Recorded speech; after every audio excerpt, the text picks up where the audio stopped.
Ladies and gentlemen, boys and girls, we are back. Yes, we've all enjoyed a bit of a peaceful international break, and we've all enjoyed the break from that football, haven't we? You know, because we don't miss it at all, do we? So, yeah, we absolutely do. So, welcome everybody. It's good to be back. Must admit, I've enjoyed a bit of a break from doing all this, which is just nice to have some calm. But yeah, it's good to be back. Obviously, Thursday nights with the live lounge show. So thank you to all of you that are in already.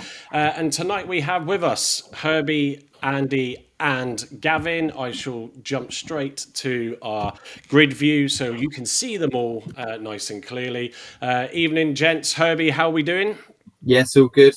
Yeah, Andy, are you doing well? I've recovered, mate. I've been given blood today, and as a little sort of sidetrack here, I want to sort of promote giving blood because it's important to do that. Every sort of donation you give, you're sort of you're saving 3 lives. So it's important to give blood. So go and give blood, people, if you can. There you go. Thank you. You've been told. And Gavin, how you doing? The last time I gave blood, we went away to Millwall.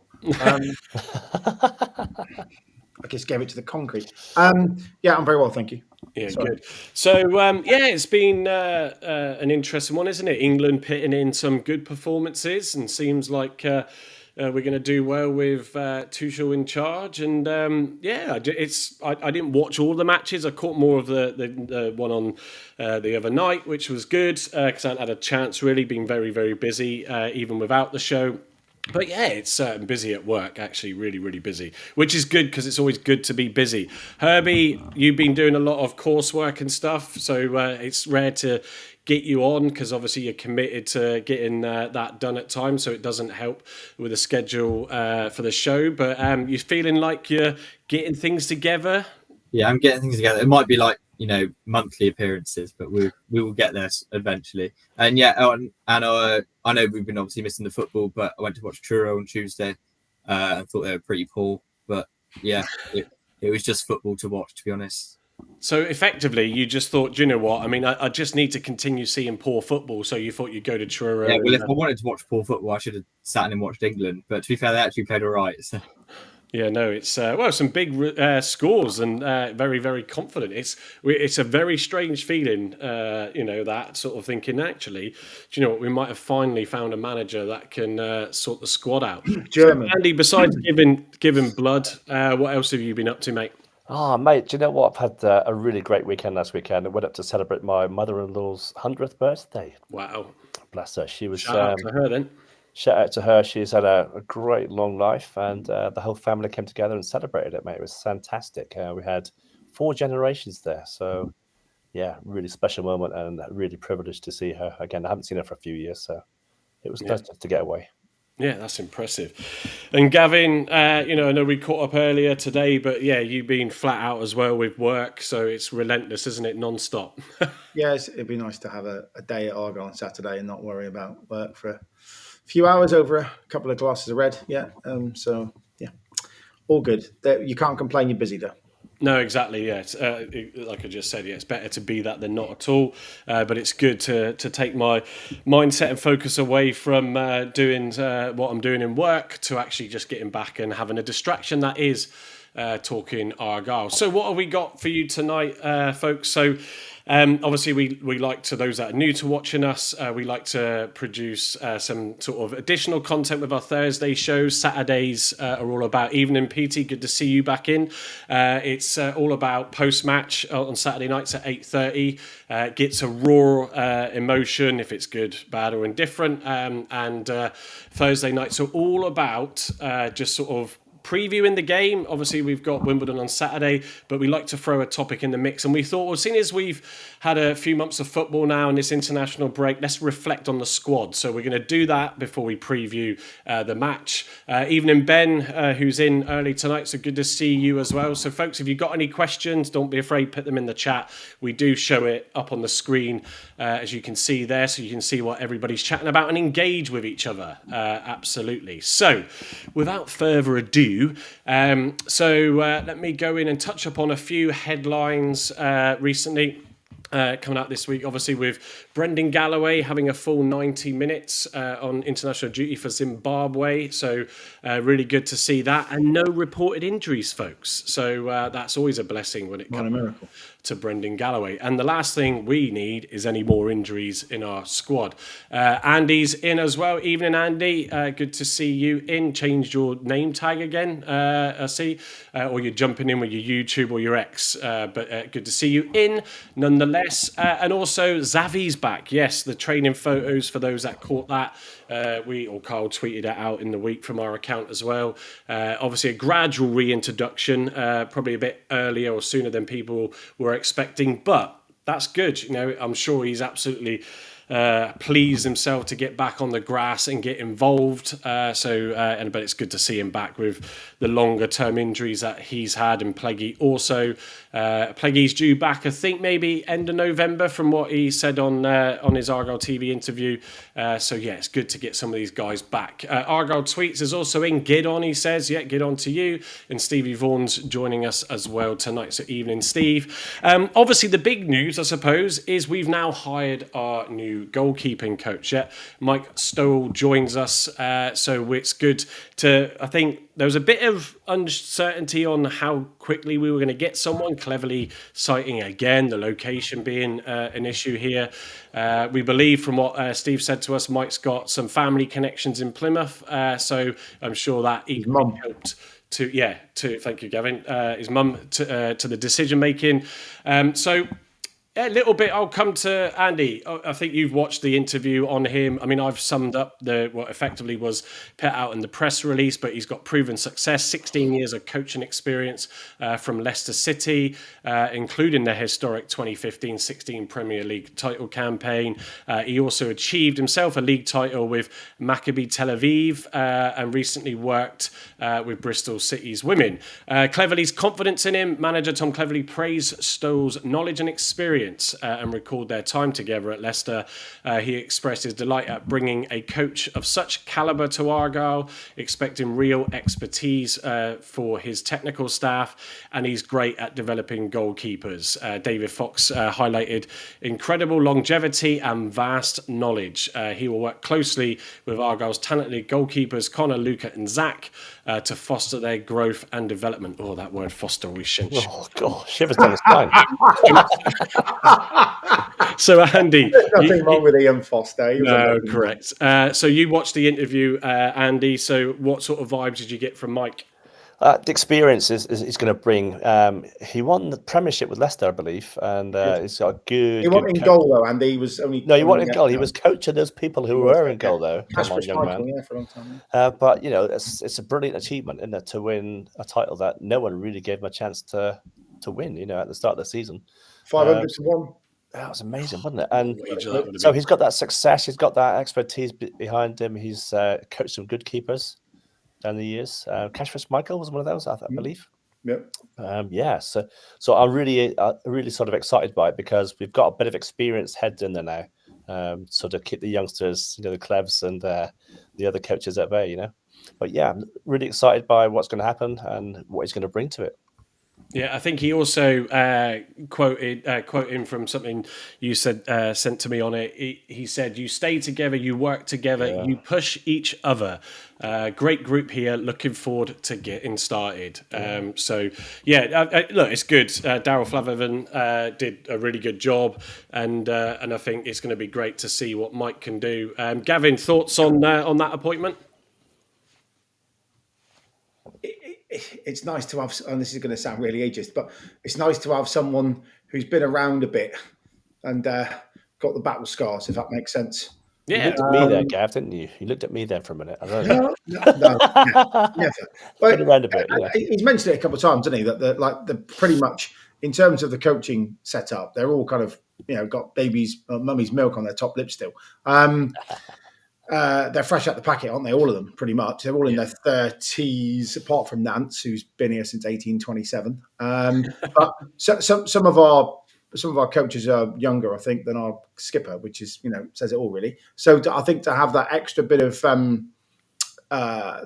experience will be a really good thing. He's obviously dealt with high pressure situations.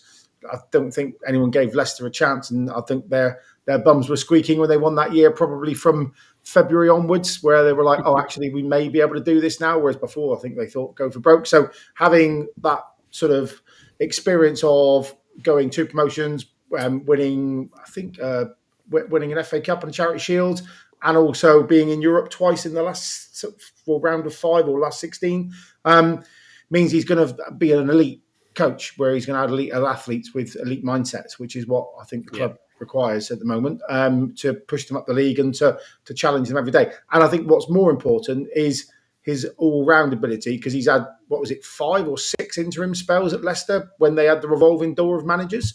So he's been in the top job. So that will give, I believe anyway, the rest of the management team some vast experience of general management rather than just the goalkeeping role. So I think he'll add a vast bit of experience all round, really. So when the going gets tough in the winter months, as it always does, that experience should shine through. So I think a very positive and a bit of a coup, really, to get a man of his calibre to be working with us. Yeah, I think, brilliantly put. I think Herbie, he's going to be one of those that knows what it takes to win, as we've summarised there. And I think he will be one that will get involved. I don't think he will, not that cleverly he's got anybody that won't say their piece in the dressing room. But I think when you've got someone that's achieved that and experienced that, you can't not listen to him, because he's going to teach you a lot. So I think Herbie, he's going to be very influential in the dressing room as well there. Yeah, and just sort of echoing what Gav said, like the fact that he's won the league with Leicester. I mean, he's been at a Premier League club that's won the league, and he was quite influential in that. I think also as well but Flahavan, I mean, you've got to remember about Cooper. So he's taken a young Michael Cooper and made him one of the best goalkeepers in the league, and like a real rising star in England. I think we forget how bad Conor Hazard was when he first came to us. He wasn't great with his feet. And now, actually going long in distribution, he's actually really good now. Ashby Hammond, we sort of saw it with him. He started off really crap and then sort of got into it. So I think Flahavan actually did a really, really good job. I hope Mike can do the same. And especially, I mean, you're probably excited to watch like what he does with Conor Hazard, Ashby Hammond, but I want to see him take Zach Baker and to great point being a good goalkeeper. Because say, for example, if Hazard goes, do we just risk it and go, you know what, Zach Baker, let's give you some game time. Let's give you some more time with Mike. Let him coach you properly, and then have another England star on our hands potentially. You've also got, don't forget, a young McCormick and Flower underneath that. Yes. Who I think both of them, from the reports I've read, are both going to be superstars of the future too. So he's actually got a nice crop there of senior academy players, if you like, and the 3 pros to work with. So yeah, if he's a developer of capability and an attribute, then we can have another Mike Cooper on our hands very quickly with one of those 3. Definitely, I agree. And if you're selling them for 4, 5, 6 million quid in the future, then he's earned his money and then some money. Yeah, absolutely. I think what's I really love the observation there, Herbie, about Baker. I mean, we've got a few slides on the players to go through in terms of our thoughts, good, bad, and indifference, for the season so far.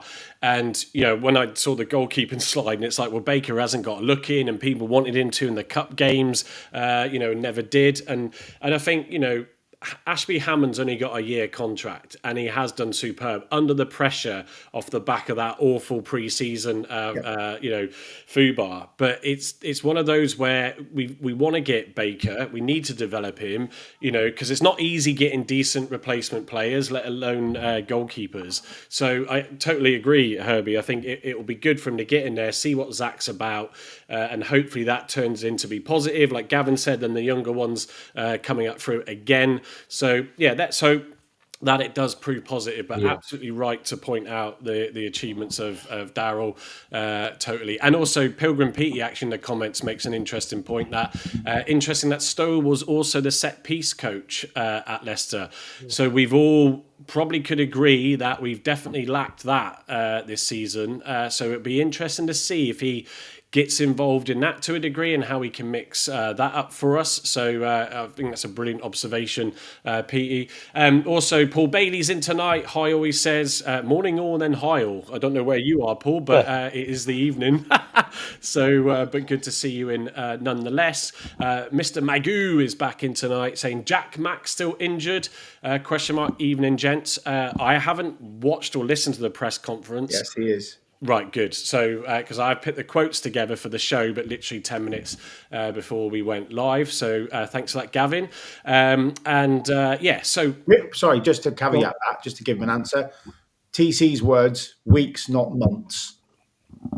But it's been weeks, hasn't it? No. I'm just delayed. Don't shoot me. I'm not listening. I'm not saying it. I'm just saying that he said weeks, not months. So, therefore, you'd think this side of Christmas he'll be in contention. Because he had a setback, didn't he? Because he should have been, he would be fit at the end of October, and he was going to because I think his hamstring was fixed, then he got shin splints, I think. Yeah, was it? It's two different injuries, is it? Yeah, it's two different injuries, yeah. Yeah. Guys, just before we go on to season so far, I just want to touch on the job that Reece Wilmot's done with the keepers recently. I know he sort of stood in briefly, but he has been doing stuff with the academy. So he's worked with people like Michael Cooper. He's worked with Zach Baker, probably McCormick.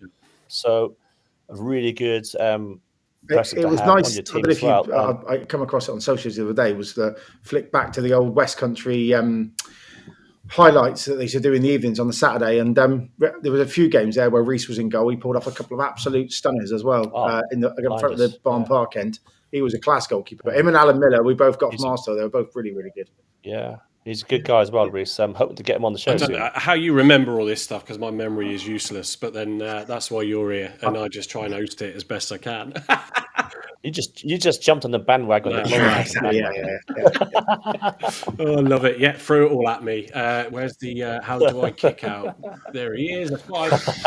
I think just a note to that, although I don't want to jinx it now, but Andy has been chatting to Reece, and he did say he will try and come on the show. We are trying to get him on. We want to try and see if we can get him on before the Exeter game next week, and if we can, that'll be great. We want to try and bring obviously some people associated with the club in any way onto the show. We enjoy doing that. Obviously, we had Pleggy at the start of the season, which has been brilliant. Which was brilliant, I should say. We obviously had Chris Errington on recently, and that was really good. So we want to try and bring that different content to the lives for you. It reminds me.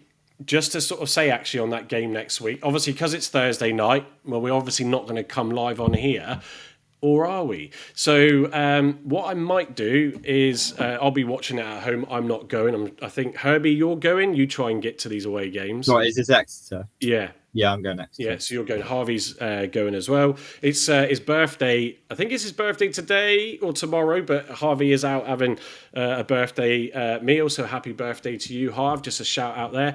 But what I might do if people want to join in for a laugh is I might actually just go live while I'm watching the game on Sky, and we can just chat, or I can just sit here on my own and you can all just laugh. Or you could invite your mates around and have a beer. No, you said mates, Andy. I mean, you just slagged me off just now. I mean, I'm not. But no, because I have considered doing watch-alongs and stuff like that before. Obviously, not now. We do the live post-match on a Saturday, but away games when I'm sat here watching it because I transport to France, then it's something that I thought, I might give a test. So if you're up for that, I might just do it. If anybody comes in, they come in. All good fun. So back to the plot, the season so far. So we wanted just to go through in sections each of the players and what we think good, bad or ugly, like I said, who can improve, who needs to probably be dropped, if anybody. But first of all, our current league situation. So let's give us all a recap on where we are. So we played 11 out of 12. I put in brackets Mansfield because obviously that forced the international break for both clubs. So we've got that game in hand over most. We've won 4, 2 of which those were away, which I know have shocked us all, but thank God. Drawn 1 at home recently, and then lost 6, 3 home and away. Goals for 16, 7 of which have been at home, 9 of which have been away. And again, that's telling. And goals against 19, 8 of which have been at home, and 11 that have been away. To put that into some sort of context, if we were trying to rely on our home form because of our away record of recent seasons, we would be in 21st, so it would be pretty bad. But on our away form, we are currently 11th, and who would have thought that? So it's yeah. You know what? Is it where some of us expected to be? I thought we would be a little bit better than that. Would any of us think, oh yeah, we should be at the top because we've come down from the Championship? No, not with the disruption I think that we've had, certainly. But I mean, Gavin, how do you sum up just our position and those stats for the season so far? I think the first half a dozen games need to be written off to the worlds of time. We were dreadful. So was it 5 or 6 that we lost on a bounce? It was 5, wasn't it? Rooney was 6. So yeah, I think there was a lot of Unilever stock price increasing in that period. I do remember that distinctly.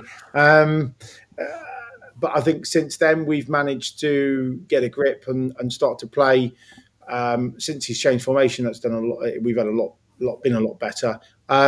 Home form is a bit of a worry, and I keep hearing this repetitive theme from all the interviews. People come here and play a low block. When they go 1 up, park the bus. We got to learn how to break down those scenarios, which is fine. But if you look at goals for, we've scored 16 at home. So, and at home 16 in total. Yeah.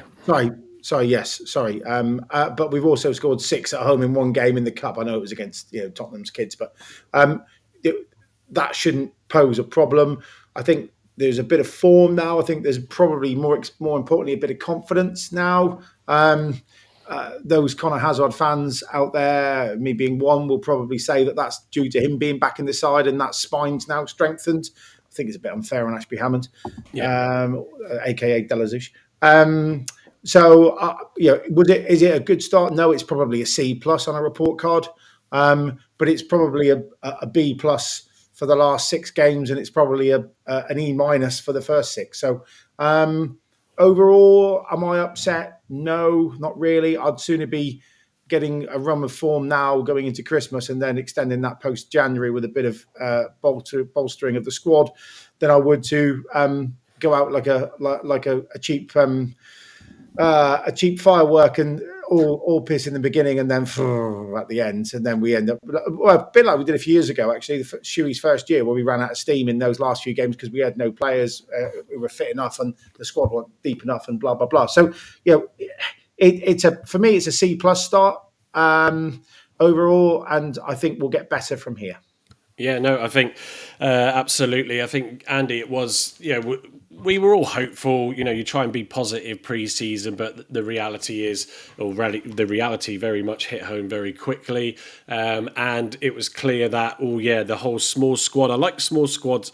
No, really don't. Give me some players. And obviously there was a lot of, you can tell the difference. It's reflective at times in the numbers, in the audience numbers on the show, when there's a lot of pent up frustration and everybody wants to get their voice heard, and blaming this person, that person, you see good, strong numbers. And then when no one's got anything to moan about, it's less so, and obviously because people love, bad news and want to vent their frustrations. But so it was a tough start. The transfer window, ended up being tough after a good early start.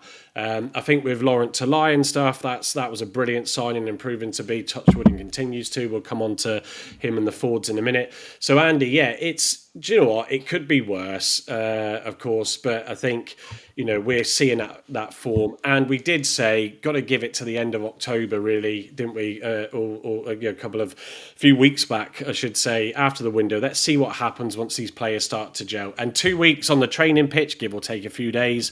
Hopefully that's helped as well. Yeah, I think that's why the international break was vital right now. All right, there's not been any real football on TV to watch, so let's get the players on the grass playing. I think the first 6 games, apart from QPR, were disastrous for us. We were still sort of loaded together as a team, sort of gelling together as a team. I think Clev's just got that balance now of the team spirit's there now, and he's got them working together and scoring together, pulling on the same rope together, sort of thing. So things are looking a lot brighter than they were sort of in the first few weeks of the season. That's certainty. I think as Gav's already touched on, home form could be better, C plus whatever, but away form is getting better. B plus, yeah, absolutely. We just got to sort of keep hoping that we can. Now we're getting players coming back as well. We've got 4 players coming back this weekend. What sort of effect that's going to have on the rest of the team? Who do you drop? And yeah, it's interesting there. So we got some headaches from Mr. Cleverly. I think Herbie, I'm going to come to you with the first round of actual players and segue into this, because I think there's some of these players, and notwithstanding as well, Herbie, obviously we hit with a number of injuries. Edwards is notably come back and gets a red card and misses 3 games. Obviously players with long-term, Pleggy and Xavi at times. Watt's recently going off, when he looked, was a positive on the pitch with a few other players. So it's been one of many challenges, isn't it, to the start of the season? Yeah, and I think it's a problem that we've faced before. I mean, Argyle are just known. I mean, I suppose every team goes through injuries, but it does seem like as soon as someone's playing well, they just get injured or they just go to Stoke. That's just normally what happens to us. I can sort of even last season, Hardy was out for a while. And then this season we've missed our main goalkeeper, our best centre-back going into the season, and then probably our best performing player, Caleb Watts, then also gets injured as well. So it's just been, and Mackenzie, not even seen him play. So we've had lots of Amici as well, who was probably our flagship signing up until July. Yeah, exactly. And there's loads of injuries, and it does affect us. Like, even if they're like players that just come on as subs, like Patterson, Asaka, like players that were injured for like a small amount of time and not first team players, it still has an impact on like the dressing room, how they train. It's a massive impact on the team. Yeah, absolutely. So, look, and that happens, when you're going through the changes that we are on the small squad, and regardless of the budget, when you struggle to get players in for a number of reasons, we won't repeat that because we've done it to death. But there are good positive signs. It's not to say those that are coming back we're going to suffer any more injuries. Touch wood, everywhere we don't. So going through the players then. So in their positions, I'll just clip them from the Argyle site so we can talk about it and look at what we're talking about as well. Not that we don't know who they are, of course, but goalkeeper wise, we've touched upon this briefly, talking about Mike Stowell, but Connor Hazard, Zach Baker and Luca Ashby-Hammond. So we'll just briefly touch up on this, and I'll stick with you, Herbie, on this, but Luca Ashby-Hammond, awful pre-season because of that, Fubar, and then comes in and then, for me, grew and grew and grew once the squad had settled a little bit, because his performances are equally reflective of what's in front of him and stuff as well, which didn't help the situation. But the biggest noticeable thing for me with Hammond, who still edges this for me over Hazard, is his distribution, Herbie. I'd actually disagree. I think Hazard's distribution is better than Ashby Hammond's. I generally think that. I mean, I'm probably being biased because I love Connor Hazard, but I'm just going back to when I was at Lincoln away. I mean, the whole team were it was a terrible performance. We just didn't get going. But I specifically remember Ashby Hammond was just he just couldn't get it right, and it was just constant ball out of play, much like Hazard was when we first had him. I disagree with that. Yeah, so it did seem, and obviously I'm picking on one game, but I'm sure there's many where he's been struggling with distribution. And actually, Hazard has had how long has he been? Is it 3 years now he's been with us? Is this his third year? This is his third season, yeah. Yeah, and so he's been obviously coached under Flanagan, like we've said, and his distribution has got so much better. Like, he kicks out of play once or twice in a game. It used to be 6 or 7, but he's doing it like probably once in a game, or doesn't make the right pass like 2 or 3 times. But he is definitely getting better, and I do think he probably, distribution-wise, he makes less mistakes as Ashby Hammond. And also I feel as if that when Hazard, he doesn't rush. Say it's in like the 60th minute and it's 0-0 and the whole crowd are going, oh, throw it to Mumba when he's like at the halfway line. He doesn't do it. He just stays calm and regains the ball, rolls it out, and then we get playing. Because a lot of the time he'll boot it long and then just giving the possession back. Whereas I think Ashby Hammond would succumb to that pressure, boot it long, out for a throw in, and then we're under the cosh again. I sort of, if Carl was on tonight and he's working shift again, which is why he's not, but Carl would probably agree with you, I think, on Hazard's distribution, because he said it before when we brought it up. Carl was very, and in fairness to him, obviously that is what happened. Carl was adamant Hazard was going to come straight back in as soon as he was available. Myself, I think Gavin and Andy were not so convinced by that. I'm going to disagree on the distribution, because I think I've seen some stuff from Hammond when we've been playing well. The tough games are tough because no one then wants the ball, because they just are fearful that they're going to something's going to go wrong. But I can just see the differences. I was a big fan of Hazard's. I've said this day one on the show when he was very criticised early on, and he grew. And you're right, that's very evident from what Daryl's been doing with the goalkeepers. But he's still, Gavin edges it on that for me. He grew though in terms of Hammond commanding his box, because there was a bit of weakness there, the same as Hazard, and he's they're big guys, certainly Hazard. 5 and 6'3", yeah. Yeah, but I mean, it's for me, he's probably feeling a bit like, gutted, but he knew what he was coming into, and Hazard is the number one. And we're fortunate to then, have two good goalkeepers that are going to keep, Hammond's going to keep Hazard on his toes. Yeah, well, number one, Ashby Hammond was without a club before he signed for us, and must have had a good trial, because otherwise we wouldn't have signed him. So he's playing for a decent League One club. I don't know what his salary is, but he'll probably be Callum Burton, I imagine, type of numbers, $100,000 a year, something like that. So it's not a bad position to be in for a League One goalkeeper. Because don't forget, he's not had a spacious previous career.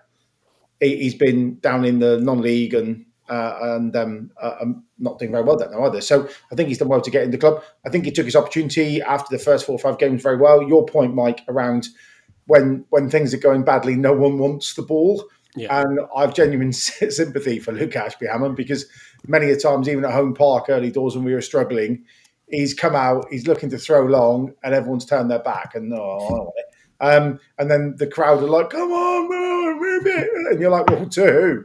And then you roll it out. So I think he's a very good number 2 now. I wouldn't have said that a few weeks ago, but I think his confidence has grown. He's pulled off some very good saves as well in the last few games that he had for us. Yeah, but there's no beating around the bush. Conor Hazard's an international number 1, right? He's played for Northern Ireland in big games. If they get to the World Cup, it will do him the world of good too. And I know he mentioned that earlier on his press conference. His distribution's got better, I think, as Herbs has said, in many ways. Out of hand, I think he's always been really good, and he can throw to the halfway line comfortably, which again is a real big plus for any goalkeeper. I can remember, many decades ago, Bruce Grobbelaar was probably the only person who could do that at will, and everyone else was like underarm. But he can get us going quickly. He's also, for a man with very large feet, I imagine he's probably size 12 or 13, because he's 6'5". He's got a good touch now, whereas before I think he was a bit. My brother used to say, I'm surprised he hasn't played fly half all his life, because he used to hit touch all the time for a line out, which didn't exist. But yeah, and his shot stopping is, still that final save in stoppage time against Liverpool, I still remember like it was yesterday, where the ball comes and he sort of flicks to the bar from that header from, I think, Nunes. It was just remarkable. And I think if we get him back to anywhere near that form, we'll have a bloody good go this season at top 6, because I think we'll have more clean sheets than anything else. If you remember last year, under the man who's gone to Germany, whose name I forget, I can't remember what his name was. He was quite a mere coach who didn't really have much to say about himself. He was very self-deprecating. I can't remember his name. Anyway, someone will let me know. More on Muesli. That's it. Yeah. Muesli. That's it. Muesli. Breakfast usually.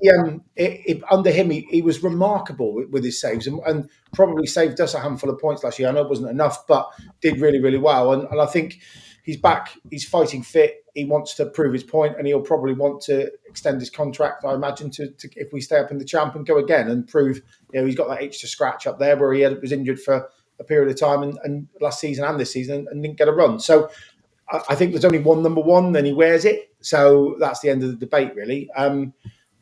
Zach Baker has got a lot of promise for the future, and he's been given another year this year to do what he needs to do. I think he probably needs a loan to go out and play a bit. Now we've got number two, but maybe train locally. But yeah, Conor Hazard, there's no debate for me, is the number one when fit and on form. And just as I mentioned Carl's name, he suddenly appears probably in his breaking work in the comments, so probably missed what I said. But we were just highlighting that you were right, Carl, about him coming straight back in, and Herbie agreeing with you on distribution-wise, in terms of Hazard over Hammond, in disagreement with me. I'm going to come on. I'm not just going to completely go to everybody for every player review because I'm conscious of time. But Andy, I'll come to you though on this. Defensive setup of players that we have in the squad now. Obviously, Pleggy out with that long-term injury. I think someone, Pitt, in the comments or said, oh, that's it. TC said, Steve Vaughan, thanks, Steve. TC said Pleggy's still 2 months away from playing. But obviously, that was a very big concern because star player, and to lose him at the start of the season was not good with the state and the change in the squad. Jack McKenzie, obviously, hopefully in the next couple of weeks will come back. Cornell Sukes, I'd imagine, is ready to be back after his little issue. Joe Edwards, Alex Mitchell, Matthew Soronola, Brendan Galloway and Matthias Ross notwithstanding as well. Andy, Mitchell and Ross coming in have just been incredible. And I think to step into the shoes of like Pleggy, especially, and then Katic, obviously, and Talavirov that left us, they have been just absolutely phenomenal. And they absolutely helped Hammond when he was playing with them in front of him before the changes we just discussed. And you can just see the difference when a keeper can trust his front line of defence, his first line of defence. And they've been brilliant signings, haven't they? Yeah, you're totally right about. I mean, when Talavirov went and Paulson went, massive gaps in the defence. Oh, did you say Paulson massive gap? No, well, there was when he left, there was a massive gap left in the defence. Pleggy got injured as well. We haven't had Jack McKenzie this season so far. Zooks got injured, if I remember, and the back four was just like non-existent hardly. So bringing in Matthias Ross, and certainly Alex Mitchell. I think Mitchell of the two is just edging it for me as one of those players. He reminds me. I'm trying to think who he. He's a Marcel Sype. He's definitely would you put him as that sort of ilk. Yeah. Jerry McElhinney, I think Gav mentioned a few weeks ago, but he's that sort of ilk, where he's going to get rid of the ball. Is no nonsense, and that's exactly what you want in front of you as a keeper.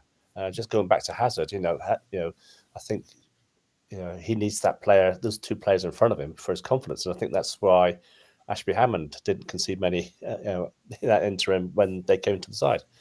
So we've still got players coming back as well, like McKenzie. McKenzie's still got to come in. Joe Edwards is going to be fit again. Brendan Galloway's chomping at the bit. So we've got a good... The back three is interesting because we've got 6 very, very good centre-halves. Yeah. Right? Yeah. For me, you've got Ross or Such on the right or in the centre. You've got Mitchell, Galloway, and Pleguezuelo. So of that 6, you could name any 6, and any combination of that 6, and I don't think I'd be that bothered. Yeah. Pleguezuelo and Ross are the 2 footballers. I would say Ross is Rolls Royce for me. He's playing well below his standard, and he's only just starting getting going. He's had a long layoff, and he's now just I think he's still not up to speed. Agree. By Christmas, I think we'll see the real Matthias Ross, and signing that guy, I think we got him a 3 maybe even 4-year contract. It's an absolute steal, just an amazing fight. Yeah. But again, you're taking punt on someone who's barely played football, had a little bit of an injury worry previous season. But he is. I mean, he's played for Galatasaray in the Champions League, and now he's playing against Wimbledon, AFC Wimbledon on Saturday. It's a bit of what a find. Superb. Yeah. I think he's probably our best defender bar none. Well, yeah, and I think Mitchell comes into that category as well, Gav, because he's assured and solid. Yeah, what I found pass. really interesting on the away game at Burton when they switched them round, sort of scratching my head, going, "What's Ross doing playing in the middle? He's played on the right all this time." But actually, Ross is the best person to put his foot on his ball and spray a pass. Although I think Alex Mitchell said that game, "Hold my beer," because some of the through balls he played with his right foot, playing left centre half into Talai, were superb. So on the channel, they all seem to be chomping at the bit. And I, Saturday, I've got my list of subs here for the selection later, and I've still not made my mind up about what the subs will be for my selection. But you can only have, at the moment on Saturday, one of Galloway or Such. Yeah. Because the three that are in form pick themselves. And then when Plaguey comes back, you got one of three on the bench. In the Championship, it's easy. You've got 9. You can chuck 2 on the bench. Not with 7, you can't. You can't have 2 centre-halves in the team when there's 7. Yeah, and I think that was always, the fear with, when we realised Maxi wasn't going to stay. Obviously, Cage, it was obviously clear very quickly at the end of the season, and it's like, cool, that's difficult because they were almost nearly season defining in the end in terms of maybe keeping us up, weren't they? And but Herbie, the challenge as well is, I mean, Matty Soranola, not everybody's cup of tea, but he's been brilliant all season and played a lot of minutes. Edwards obviously wants to come back. You got this balance of, you want a leader out on the pitch because that's been evident that's been missing. But it's like, do you drop then Soranola, which I think would be the natural change, wouldn't it? But it's like when he's done really well, and the international break probably came at the right time for him because he did seem to be limping up in the last 2 games towards the end because he's pitting a hell of a shift. But we have got a bit with Mackenzie coming back soon. There is a bit of like, oh God, you got some options here now, Clev. Yeah, but it's also a good problem to have. I mean, the fact that we've got this problem in defence, like, we've got so many good defenders. Who do we play? It does mean if some are to get injured, then we've got good enough players to replace them. But we've not got that, say, up front. We'd love to have that problem as a striker, wouldn't we? We'd love to have like really, really solid players behind Talai that could easily play 10 games in a row straight and be just as good. But we've got that in defence, which is a good problem to have. Going back to what you said on Soranola, probably been other than maybe Boateng, maybe our most consistent player, I'd say. Just constantly, just up and down the pitch as well. Defensively, been really good. Threading balls down the line, also just excellent. He's been, unbelievable. The amount of times I've gone on the Argyle app and he's one of the 4 to be man of the match. I mean, probably every single time he's played, to be honest. Yeah. So he's been unbelievable. But then again, do you want a leader on the pitch like Edwards? And is that enough to put Soranola back on the left to fit Joe Edwards in? I don't know. Because why would you move Soranola if he's been so good at right back? So it's a really tough choice to make. Yeah, and the one notable, because he'll be on the midfield slide, but his adaptability that actually just popped into my head is we're missing Wyadu from this selection.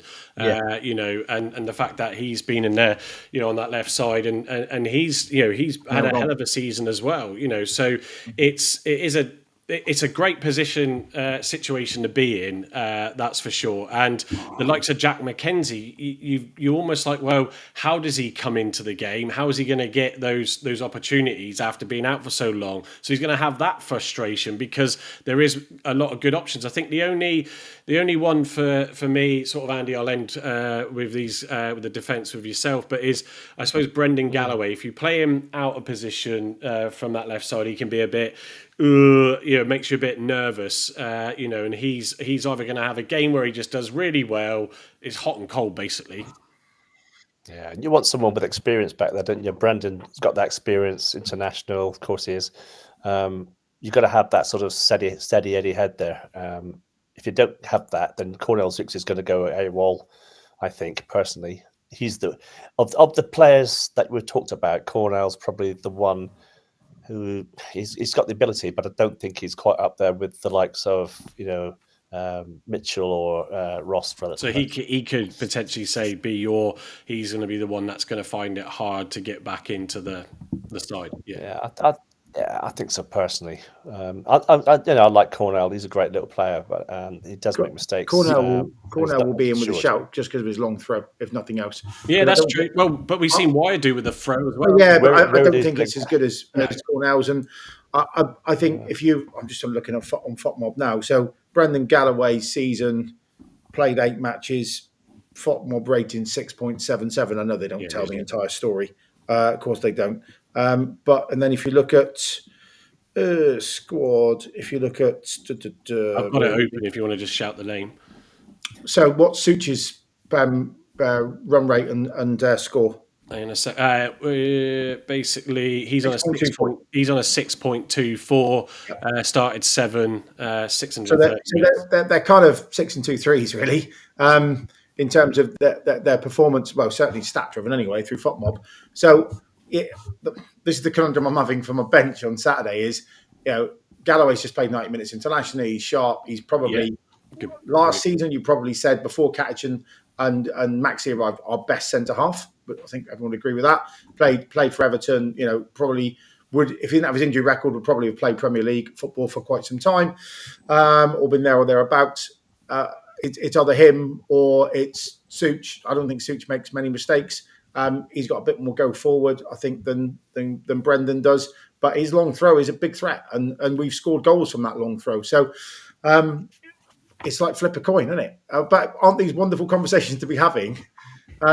If you think about, I'm just thinking about last year when we had Pušač as an emergency centre half on the left.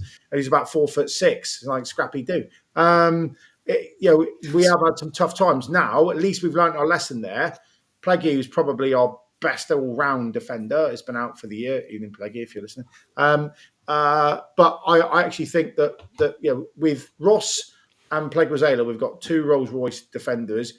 If you have Mitchell in the middle of them, you'd have, with a bit of Bud and Thud, you'd have a really good enriched back 3. But any of those other guys would also add value on their day. So I think we're a rich vein there. I don't know many clubs in League One have got that level of depth in their back 3 or back caliber. Yeah, I totally agree. I also think out of all those defenders that were shown there, I think Such is the only one that offers something different in the sense that he's a ball carrier and he won't. I mean, he's good. Also out of all of them, maybe other than Pleguezuela, he's probably the best out of all the centre backs there. So Ross, Pleggy, Mitchell, Galloway as well. He's the best passer of the ball out of all of them.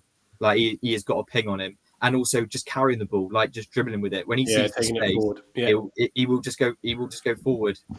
Yeah, I think absolutely brilliant point to end that on, Herbie. So absolutely. Midfield then, obviously we've touched upon on the screen. Of course, we have Brendan Waidu, Bali Mumba, Eamon Benarous, Caleb Watts, Malachi Boateng, Lord McKay, Bradley Ibrahim, and Caleb Roberts. Caleb Roberts obviously hasn't. He featured some minutes, I think, didn't he, as a sub, but hasn't seen much other than that, the odd cup game. Waidu we talked about, or I brought up just now, obviously from a defensive point of view, because that's where he's been used the last few games.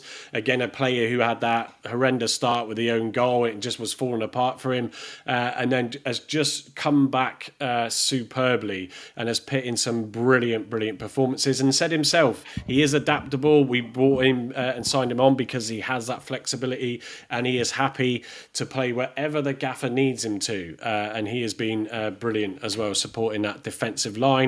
I mean, when you look again, Eamon Benarous, I don't think we've seen the best of him. I'd still go back to that QPR Cup game when he was paired up with Patterson, and it was Hatch, I think, on that side. Yeah. And it was some brilliant play going on. It showed signs. Then Patterson got his injuries. Eamon picked up a niggle. So from my point of view, I think we've got more to see from Benarous. What sadly was that bright spark in those sort of early games that were painful, but obviously picked up that injury. But we will be excited to see him come back.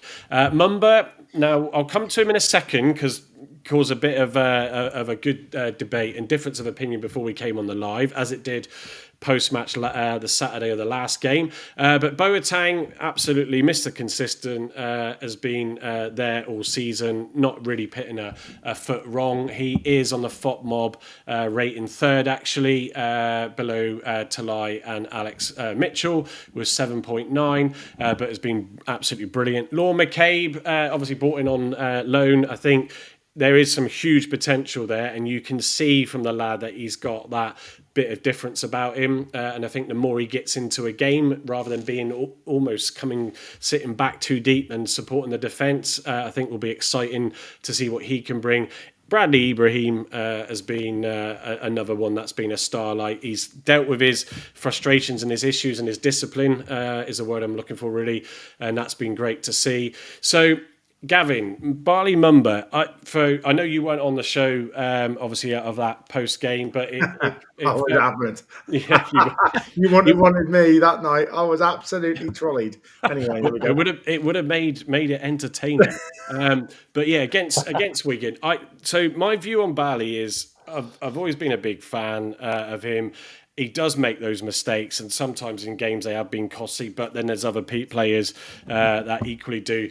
My view on him on Saturday night, and it did, for me, it reflected in his FOTMob rating, I think it was 5 or 6 something, was that there's just seemed to be, again, an element of trying to do too much. He was getting past balls that weren't difficult to deal with, and he would lose them, overhit them, overtouch them, whatever you want to call it, out to touch even at one stage, and a few little errors in there. So I know myself, Andy, when we were doing the show on that night, and I'm trying to think if Carl was on with us now, I'm having a blank. Yeah, Carl. We weren't overly positive on him in that game. I sort of felt maybe there's an opportunity he needs to be dropped. But Gavin, before we went on the show, rightly put some stats out there, but completely disagree. In fairness, I'll give some kudos to young Herbs here as well. So he was like, hasn't he got quite a ton of assists? Oh yeah, he's got 3. He's joint leading assist. He's also got a FOTMob rating of 7, which is third and best in the club. Which is also great. Yeah, 5th, 7.02. Yeah. Now, one of the things I think we do as a club, right, and we do as a fan base, is we look back with our rose-tinted or green-tinted spectacles to days gone by when we had that, magical mystery tour up front of Hardy, of Azaz, of Whittaker, of Mumba. It was like the Beatles, wasn't it? Let's be candid. And the Fab Four were, scoring goals left, right, and centre. Just remember the beautiful goal against Exeter at home on Halloween. The goal of the first game of the Championship against Huddersfield, where he basically did a escape to victory Pele impression. Give me the ball. I do this. I do this. I do this. I do this. I score. He was remarkable. What I think we're doing is we're comparing Ballymumba 2023, 2024 against Ballymumba 2025, 2026, right? In this side, which is a less of a side, let's be candid, right? He is still a very good player. Is he the player that he was playing with the Fab Four or 3 others? No. If he does, his goal tally would be higher. He'd probably have 3 or 4 goals by now. He may have 1 or 2 more assists, and he'd certainly be looking to take players on more. He plays better at wing back, I think, than he does left wing. And again, we started him the season, and he changed his shirt the day before the first game to number 11. Yeah. So he's expected to play left wing. So I think because Bally's a bit of a victim of his own ability to play several positions. And I don't think he's played as well as he has done in previous seasons. But I don't think he's played badly. Just to go back to your thing as well about losing the ball. So if you watched Argyle Analyst Show with Aaron Cusack, he basically says, and here's a perfect example of how bad the wind was. Ballymumba's given the ball and it blows 5 yards different past him and rolls into touch. So you can't really blame Ballymumba for a ball that goes at it and goes, ugh, because the wind took it. I mean, it was blowing a hoolie. That's a fair control the wind, though, surely. Sorry? He can control the wind, surely. Yeah, well, why not? I think he could have done in 22, 23, 23, 24. That's the problem. Breaks his own He wing, can't don't control it anymore because he's not with the Fab Four. So my personal view is I think Ballymumba is a very good footballer, and I think he will. And every week on our score predictions, who's going to score? Ballymumba, right? So I'm literally like a broken record. I think you need to not nominate him because And then then I he'll think he'll score. score. It'll happen this week. Don't worry. But I think he, when he gets the ball at his feet and he cuts inside, he has defenders and midfielders crapping their pants because he runs at them, which then gives space for others. So he will come good this year. There's my word. And I'm not saying he hasn't come good already because he's played his foot mob rating 7 and he's got 3 assists, right? And I think actually the Burton goal for Peppel, where he gets to the line and cross that ball in, which is his job really, get the byline and hit the ball in the 6-yard box for an attacker to come on and score, was the perfect execution of his skill as a winger or a wing back, right? Yeah, I think. Look,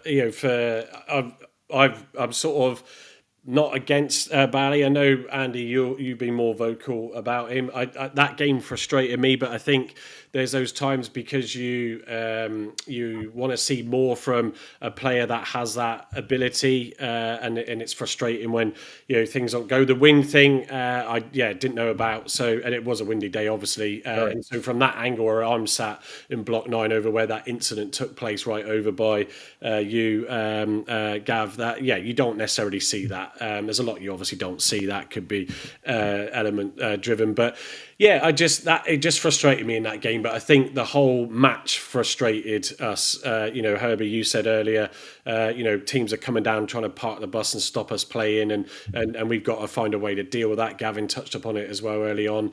Andy, you do get quite animated in the stands, which always makes us laugh as well. Cheers, mate. That'd be a source of entertainment. Yeah. But you were frustrated. But look, we know he's a very good player, and when he turns it on, he can turn it on. We're just critics, aren't we? We're all critics of players. We've got the right to do that because we pay the money we pay to watch the match. But Bally's is inconsistent. If he can, he's a great player. It's there. He's got the ability and the skill. We said it before in previous lives that he just tries too hard. I just think he just needs to slow down a little bit, look around what's around him. He slips on his backside more times than anything. It's just sad. When you're referring to that game, you talking about the Wigan game? Yeah. The Wigan was terrible. It was awful. Did anyone particularly play well? That was my point, Herbie, just now. In terms, I was frustrated with that game because of that we should have done better in that game, and we didn't deal with it either in the game before at home. So you take that frustration and you do don't disagree, pick on where you see mistakes from players where you think he should have done better. Yeah, only because when the team is playing poorly, as we did against Wigan, we weren't great. I think probably the worst position to be is probably on either wing, because if you're not getting the ball and you have to take the game by the scruff of the neck, and it's down to you to create something, and that's really tough. And he does take that on his shoulders because he said about it, hasn't he? Yeah. And you have to rely on, good passes from your midfield and your defenders, and Talai knocking it down to you, and you being able to put yourself on one-on-one situations, because that's what he's best at. But he can only do so much to put himself in that one-on-one situation. It's the other players around him that, if the whole team played poorly, it's the other players around him that weren't getting him the ball in that 1v1 situation to get the best out of him, because he can only do so much, I think. Yeah, it goes back to Gavin's point on the better players that he's had. Yeah, exactly. Before. It's easy when you got Azar's passing. I think the challenge, just going back to last Saturday, sorry to cut in, is Law McCabe played too deep. Yeah, he did. Yeah. So if Law McCabe's deep, the wing backs have to become deeper, and also we haven't got any attacking threat, and we're not connected. And then the front two are literally going, "Hello, I'm in a different postcode over here. Okay, can we some ball?" If Law McCabe, and hopefully on Saturday he'll push up. If you look at Burton, he spent most of his time halfway line and beyond. We look like rock stars because the passing of the ball was into that final third straight away. When you're sitting, taking the ball literally like a quarterback off the centre half and go and give it to me, I'll pass it to someone. Everybody's 10, 15, 20 yards deeper. That's the big problem. Do you feel though that McCabe had to play deeper because we lost Mitchell that for that game? So no, he had to sort of... no, not at all. Because you have Ross in the middle, and Ross was in the middle the previous game. I don't think that's an issue at all. I just think for whatever that reason that day, we just played a bit deeper. Yeah. I don't understand why, because we're at home, we should have been on front foot, blah, blah, blah. And we didn't. And I'm hoping, the last couple of weeks, the analyst team have got down, because if an idiot like me can see it, then surely the vast superior brains that get paid a fortune to coach our football club will say, get up, son, get up. Yeah. Take the ball on the halfway line and make your forward pass, not 20 yards into our half, because it suffocates the whole thing. And then you can see why then obviously like Mumba's had a bad game. Correct.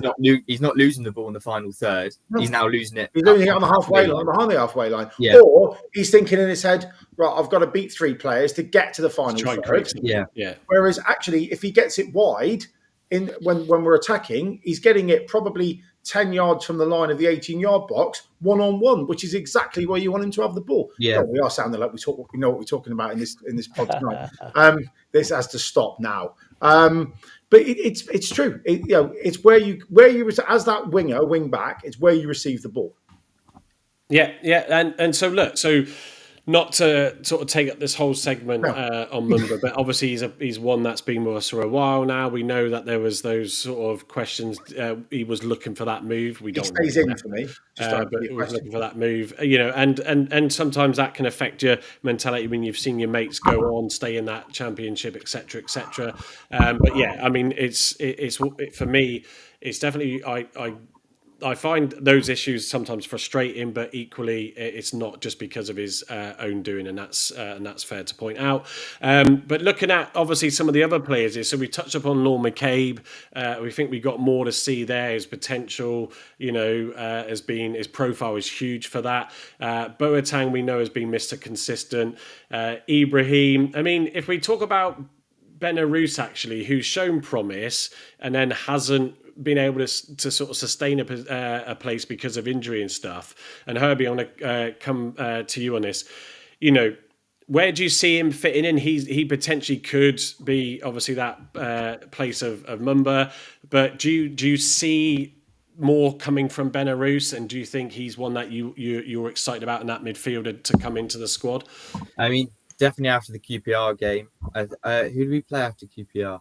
Was it Leyton Orient? Yeah, Leyton Orient. Yeah, we were calling out for him to play, weren't we? We all really, really wanted him to play. I mean, he had that QPR player on toast every time he was 1-on-1 against him. So we were all calling out for him to play against Leyton Orient, and when he didn't, and then we lost, it felt like a bit of a. It was Lincoln. We went away to Lincoln, then it was home to Orient. The next home game. It felt like a bit of a blow. I thought he probably should have come on, and actually, controversially, he probably should have came on instead of Tegan Finn, because we were playing Finn quite a lot on the left hand side, and probably Benarous is probably more experienced there, or like maybe better at beating his man 1v1. Yeah. I was surprised that when we had Ibrahim suspended for last game. Yes. And it was like it's either Pato or it's Caleb Watts or it's Tegan Finn in that role. Surprised Benarous didn't get a mention, because actually I think further forward he does a Lord McCabe job further forward at the pitch and spots a pass, a bit like Pato actually, although Pato's probably got a bit more of a. And also as well, he's probably the best crosser of the ball in our team, is he not? Like he can cross a ball. Maybe like the whip he puts on the ball is the one for Oseni against QPR. Yeah, it was back post, like the dream cross, wasn't it? And it very, very well for Oseni too. But yeah, it's again we've come into the position where we've suddenly got some good depth, and if there's injuries and Waidu has to step into back into a midfield role, then we know he can. That's for sure. Bradley, I think, has a big influence on the game. Would he have influenced the game against Wigan?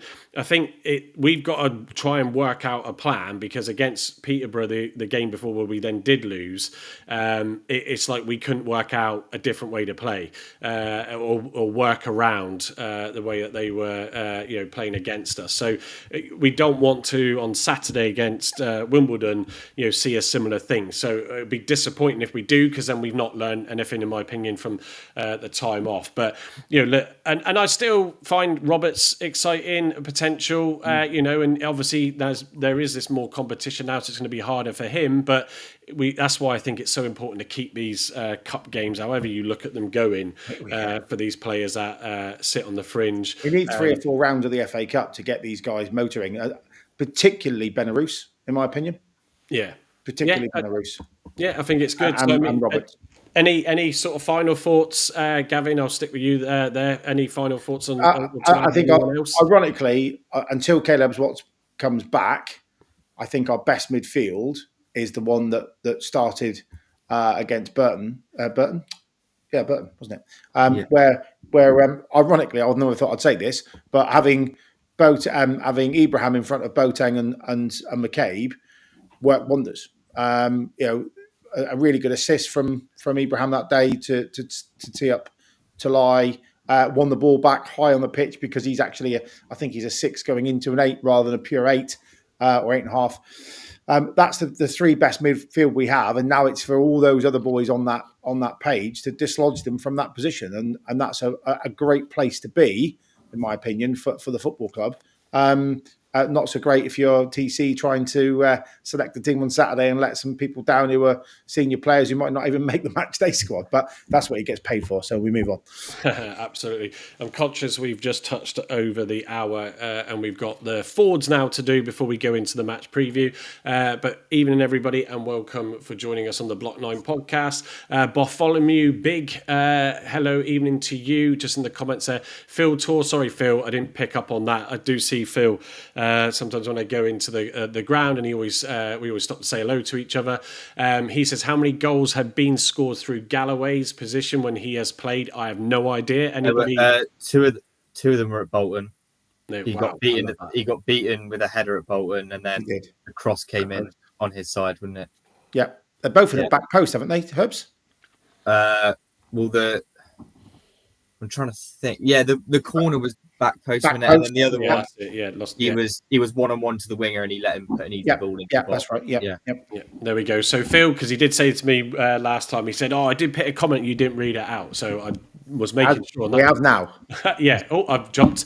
So the forwards. So we'll wrap up then with the front line. Jim Patterson again in that triangle with Hatch and Belarus against QPR was brilliant. He's obviously had a few more minutes than. Has he had more minutes than Belarus? Maybe, but again, just been plagued by the odd niggle, but an experienced player, and I think will still bring a lot to the club. I'm going to save the obvious till last, but Xavier obviously picking up. He was touted even by the squad players of being the one to score the goals this season, and obviously got that. Was it a hamstring injury? Correct me if I'm wrong. Yeah, correct. Yeah. So, but obviously, as we said in the news roundup at the start, he's back on the grass. So it's good to see his face back out there. Bim Pepple has had a tough start to the season, but again, just shows the confidence in the squad. Getting a couple of goals in the league game and the last away game. That helps everybody. He's a big gold lump as well. So physicality there. He's got plenty to grow with Bim. Obviously Teague and Finn, who's been great to sort of see him get starts and really sort of get more involved in games. You can just see the quality in the player and why everybody raves about him. Even if you're not seeing him for many minutes, you just know when he's on the pitch and just the touch, the moves, taking on players, the confidence is there, and excited to see what comes of Teague and Finn. Obviously, Aseni as well, a bit like Pepple, was struggling a bit early on, but has then got some goals as well in those same games. 5 goals for the club. Say again? 5 goals for the club in October. Thank you, Gav, for that. Yeah, considering how many minutes he hasn't played. So again, confidence with strikers. See what comes of that. And obviously Owen Dale, who's joined us on loan as well. But Laurent Talai is just been a phenomenon. I think is a brilliant signing after all the impatientness of what sort of strikers are we going to get. Also, Dale Taylor is now cropped for a few months at Blackpool, another one we were tied to, a link to, I should say. But I think it says a lot about Talai, with the way it's turned a form for Aseni and Bimpepo more recently, because when you're playing against someone that wants every ball, and if you're not going to get me the ball, I'm going to come back into that midfield and I'm going to take the ball. And there's some of the quality in the goals and his confidence. I mean, he finds the back of the net every time, and that penalty was just very, very cheeky. But I think, Andy, breath of fresh air, and I know it's early days, but absolutely for me, there's a totally different player to Hardy there. Both have their good points, but I think this is a guy who just says, wherever I am, as soon as I go to shoot, I know where that goal is. It's different gravy, absolute different gravy. Hardy run his socks off for the club and was great for the club. Laurent does exactly that. He runs for the club and he scores cracking goals as well. Now, and that pen was just cheeky. It wasn't arrogance. I thought it was a bit arrogant at first, but I thought, well, she just said Panteco, what it was called, against a good keeper. It's different gravy. I'm so glad we got him, but we've got to get protection, as Herb said earlier on. If we get any injuries in that forward line, then we're stuffed. Potentially, yeah. I mean, you've got the confidence coming back with Aseni and Peppel, but there's still probably improvements, obviously, to come with them. And I know some of these guys aren't out and out, in the sense of Finn and Patterson and stuff like that. But Herbie, I think it does. You just to do that penalty, just shows how confident he is that he's going to score it. Because obviously you get ridiculed when you mess that up, and and you've got to feed off that, haven't you? And as soon as we start improving that midfield to get the balls back up to him, I can just see more goals clearly coming. Yeah, and just going back to what I said about Benarous, him crossing the ball in and Talai getting on it. I mean, it's just it would just work, wouldn't it? I mean, and I don't think we're yet to see that. Aren't we? Has Benarous played with Talai yet? Not to my knowledge, no. So there we go. So maybe that's he would have done in the Virtu Trophy. Oh yeah, there we go. I think I'll check that, but yeah, possibly. Yeah, right, yeah.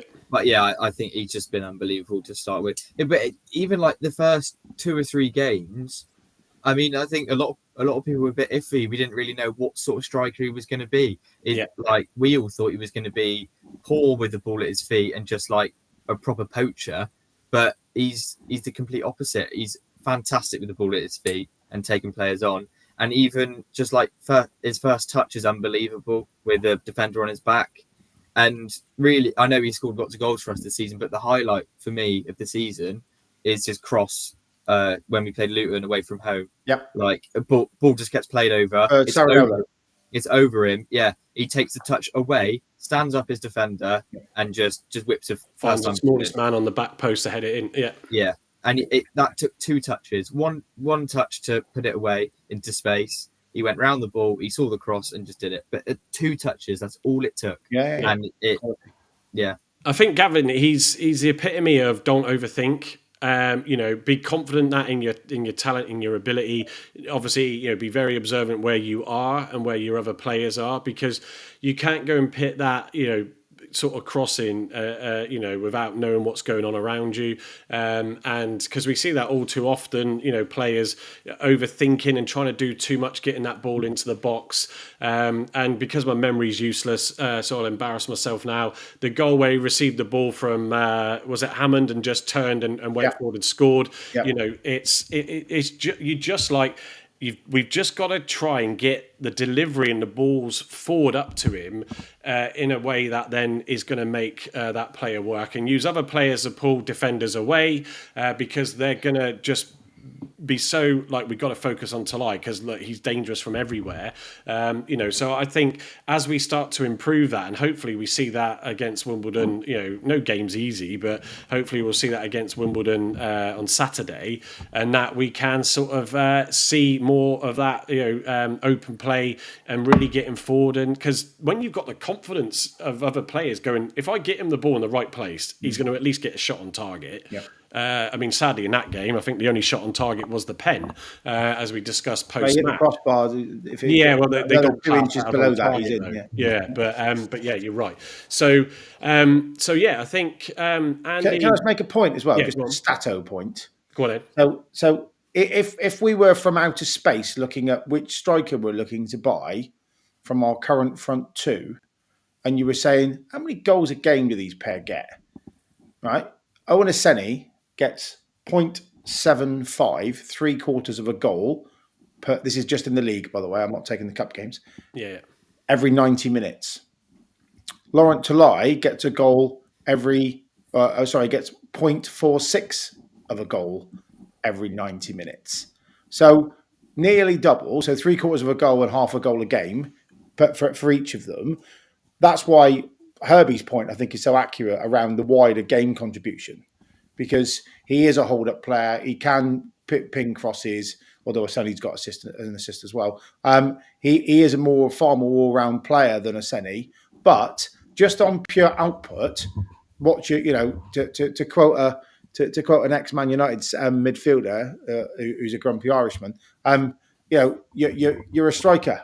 Of course, you're paid to score. That's your job. Yeah. Do your job. He's a keeper. He's supposed to save the ball. I don't clap my postman when he puts the letters to the letterbox in the morning, and maybe I should. I don't know, but that's his job, right?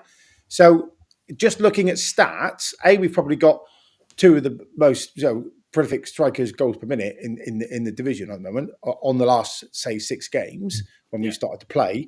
But there is a bigger, wider contribution for Tolai, which is why he's worth £1.2 million. And we picked up Owen Aseni for 50 grand out of the reject bin, right? Because of exactly that. But they're both coming on. Tolai, by the way, is I still think he's the best striker in the division, right? And as he keeps reminding, he's joint highest goal scorer, isn't he now? Or is he one ahead? In 2025, I think he picks his little stat out. Yeah, I think he was top goal scorer in 2025 behind his lookalike. Well, he's ahead of Haaland and that now. He was ahead of Haaland on that. He was number 1, or number 2 maybe. But yeah, that's a stat. That's what's the fact is. The guy's he's a great all-round footballer. And I think going back to the days where other clubs have played 2 up top, Cole and York for Man United spring to mind when bought one, the other one's going to be on his way out. They played well as a partnership. Which one do you worry about as a centre half now? Well, you're all worried about Tolai because he's got all the plaudits, but it means Aseni's going to have plenty of room, right? So I think we're in a good state. I really do. But having said that, there are other strikers out there who've got similar goal tallies than him this year, we need to, as we go through the season, head to head him with all these other guys and see where he sits. But at the moment, I haven't seen better live. Yeah, the only problem I think could be in the future is that what we've seen with Argyle before. So when we had Whittaker, who was our star man, if you took Whittaker out of the game, you put 2 players on him and stop him. You stop Argyle. The same with you remember like Rooney was for England and we were always trying to force the ball to him. Like if you stopped Wayne Rooney, you stopped England, and that's why we probably didn't do as well. Yeah. The only problem is I think if you do stop Tolai, we've got very little more to offer. Yeah, so that was going to be sort of leading to my sort of question to end this segment on, and that is, who is the best partner for Tolai? Oh, it's got to be for me. It's got to be Aseni. Yeah, Aseni's. He knows where the back of the net is, Aseni, and he's got that ability. I don't think it's Peppel. I really don't think it's Peppel at all. Don't disagree. But it depends on the game. If you're playing against 3 monsters in the back, and someone comes, because every time they come to us, we seem to be playing against back 5. If there's 3 monstrous big chunks of granite with football shirts on in the back 3 for the opposition, I'd play Peppel because he loves mixing it up, quite frankly. But Dave Morton was the class, didn't he? Any news on Keith? No, there isn't any. Oh, he had a positive comment the other day, Dave, just to let you know. Bradders, he's blocked me. Who knows? He's irrelevant to me now. Move on. Well, he was actually the comment I spotted when I saw the post on Blackpool winding up the Blackpool fans. So the fact because they signed him and now he's injured. Yeah, it is. So he's still alive. Sorry, David. Unfortunately. So to answer your question, at the moment, Aseni is definitely the best strike partner, unless we go back to the 1 up top, 2 behind. In which case, I would play probably Pato with. If everyone was fit, I'd probably play Pato with Watts. But in the current, or maybe Amici if that's the case. But Patterson's a far too good a player not to be playing in League One, and I think we need to try and get him in somehow. But how? Who knows? And I think, and that's, there's again, we've just gone, all through the three sort of areas, and a few games ago or before the transfer window, we were like going, "Oh God, what are we going to do here? Get another injury?" We literally got no one to choose. Yeah, exactly right. Yeah. And so I think what we've highlighted, and sort of recapped everybody tonight on, that we should see some significant improvement now. We've got options there, as long as we don't get too many more injuries, and touch wood we don't. But with the players coming back, we've got some good options there. I think Finn, again, it's just the confidence in the player. When he comes on, he's not nervous. He just gets in there and he's like, "Yeah, I'll do my job." When I get the ball with Xhaka, Young, when he was coming through, felt a bit more tentative, a bit more edgy. And I think that's a great sign for things to come with Teague and Finn. But you are again, the different lineups, Gavin, absolutely, and I think that's where Cleverley's got no excuses in terms of options available to himself with the lineup. So we're literally now going to jump into the preview, and then we'll see what Gavin's predicting, as we do every Thursday, for his lineup, and see who's going to pair to lie up front or any different. But yes, Saturday we are hosting Wimbledon at Home Park. Before we go into a run of away games, I've got a slide for that just to show it in a second. I forgot to add the assistant and fourth official, but the referee is Matthew Corlett for the game on Saturday. We always like just to put that slide up. The press conference, I'll touch upon the quotes from that today. I haven't seen it all myself, so I'll come to the guys if there's anything more to add. But the international break advantage Tom was asked about, he said, when you've got a long injury list, it gives you more time to get those players back to fitness. We've had quality time on the training pitch, a good couple of weeks of training for the suspended boys too. We're ready now. On AFC Wimbledon, he said every team, on the analysis of them from their point of view, he said every team that are up there have good experience and reliable players. They do the basics very well. They are riding a wave. Johnny Jackson has done an outstanding job. We will be focusing on controlling what we can. Key player updates. Cornell Sukes is in contention for the weekend. It will be a decision we make tomorrow. Mackenzie is still indoors, as we alluded to earlier. A few more weeks still. We're patient with him, but we are talking weeks, not months. Amiechi's road to recovery. It's great news to see Xavier is out there, but great news for him too. It is a long rehab that he's got. Even when he's on the grass, he's still 4 to 5 weeks until he joins the full group. Confident in the away form. Cleverly said our away form has taken a turn for the better. Thank God. We don't look at the run of games as more difficult. It's very unusual, but we prepare one game at a time and prepare to win each one. So yeah, going through, I'm going to have to read this out. So Herbie's just said to me, my battery's running low on his laptop, I'm guessing. So, clearly doesn't have any power in his house. There's lights and all that on. 5p's, Herbie, 5p's. So I'm going to just... Sorry?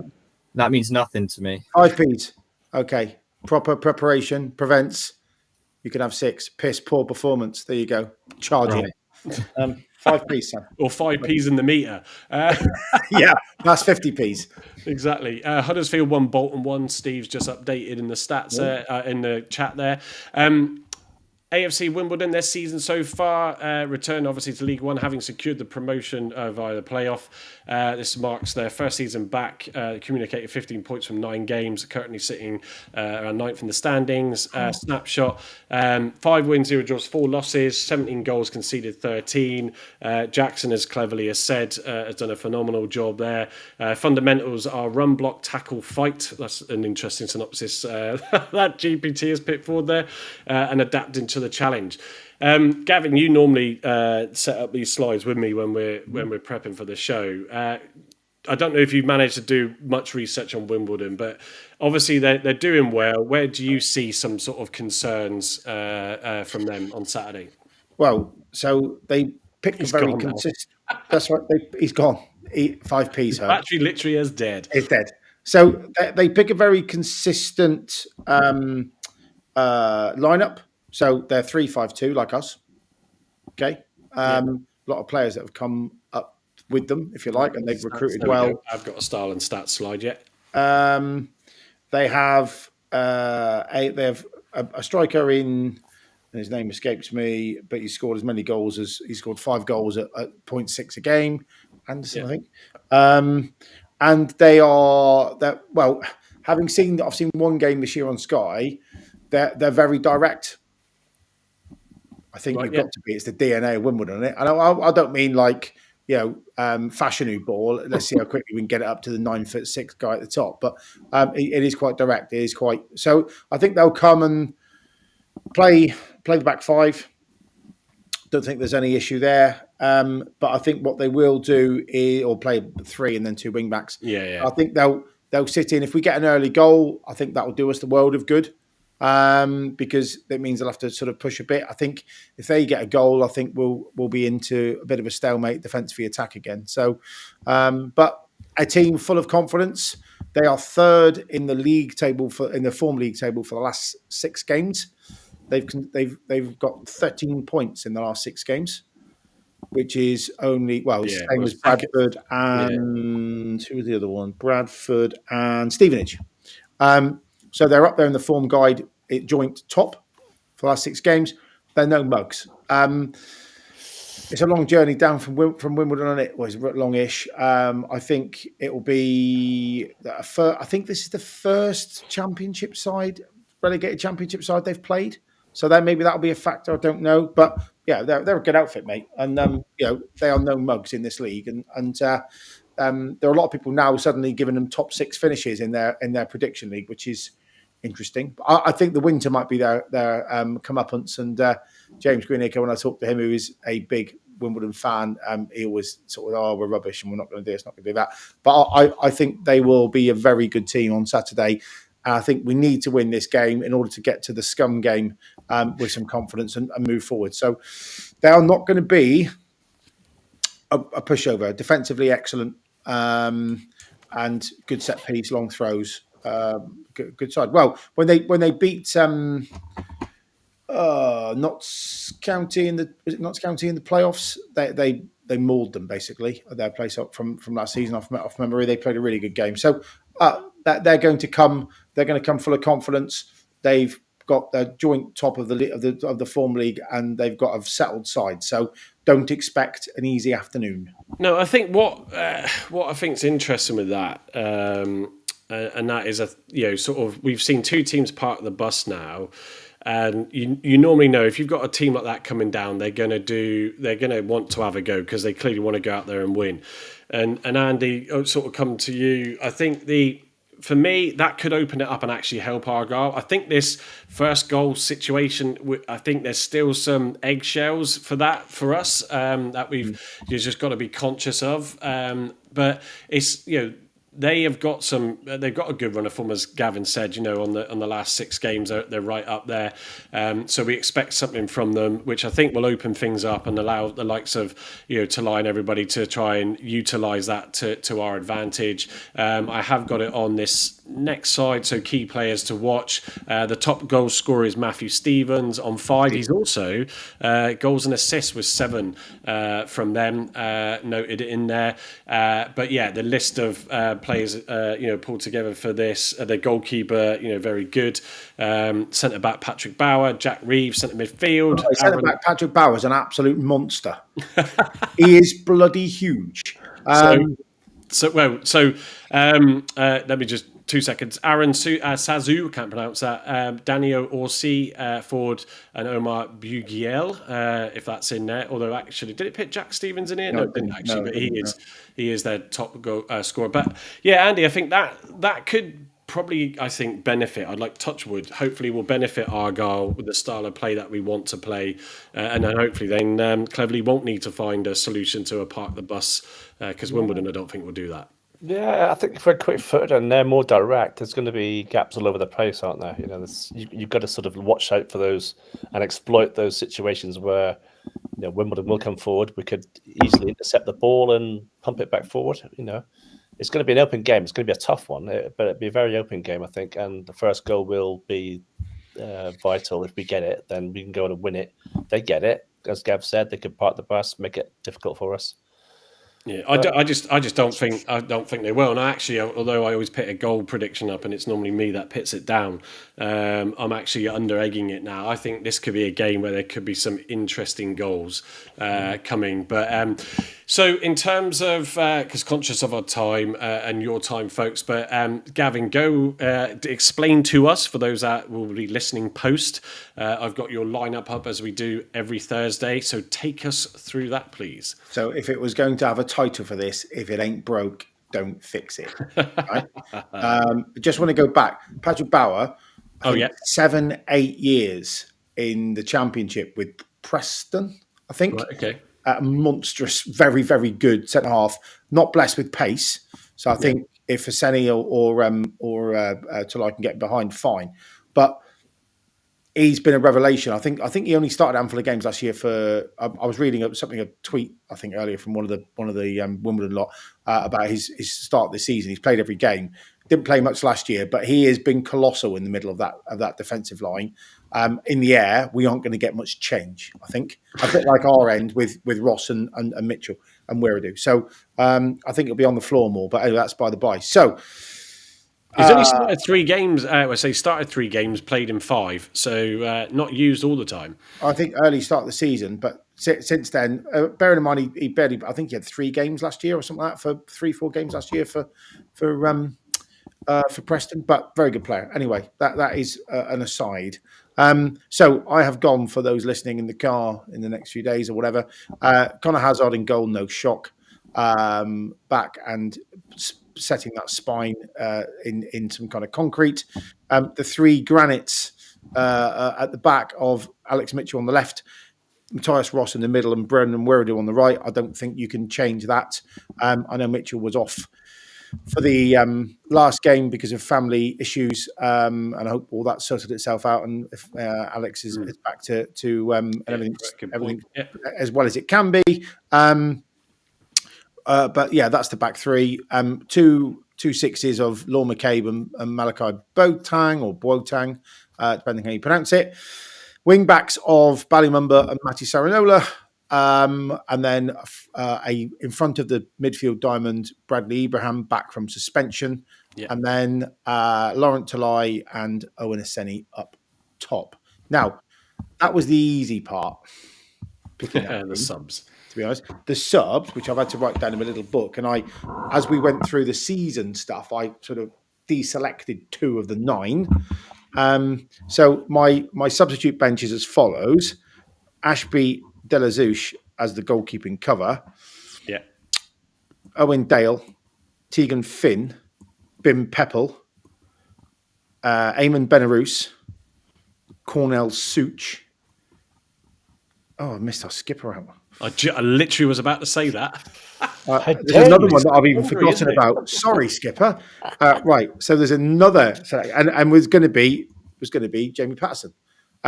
So on that basis, I have to leave Owen Dale out of the squad and bring in our illustrious skipper. So I'll go again. It is our illustrious skipper. Sorry, Skips.